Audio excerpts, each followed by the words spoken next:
This story is about Oskar Schindler, not a perfect man, but a good man. He was a drunk, philandering, wealthy businessman, and a member of the Nazis. In 1939, the Nazis targeted the Jews and forced us out of our homes and into ghettos.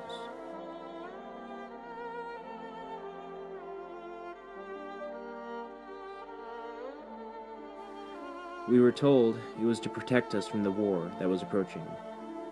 We uprooted our entire lives.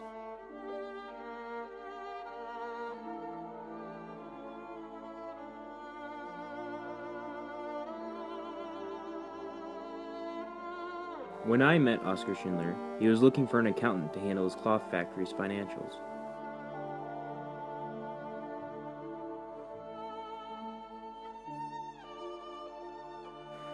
I informed him that I could do the job, but that I was a Jew.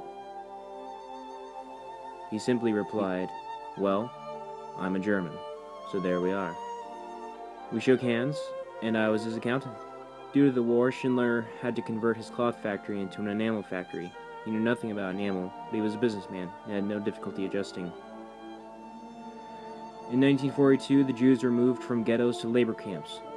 Krakow was the camp run by Amon Goeth, a brutal, sick man who needed no excuse to kill a Jew.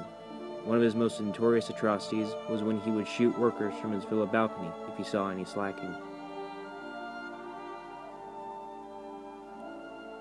One day, Oskar was out in the hills near Krakow and witnessed the disposal process of the Jews. What he saw broke him.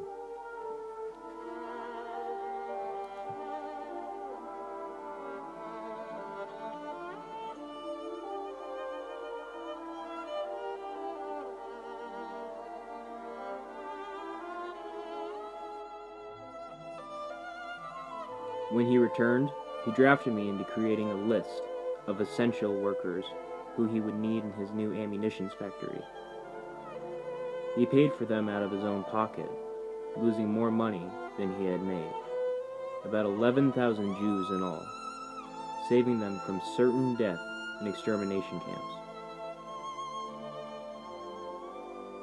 The essential workers were loaded into the trains and sent to Brinlitz, Schindler's new factory.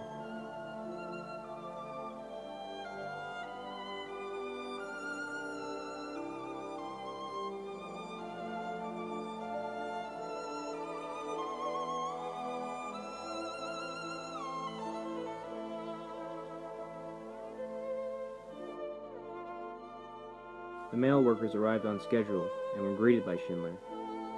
The women, however, were sent to Auschwitz, the extermination camp.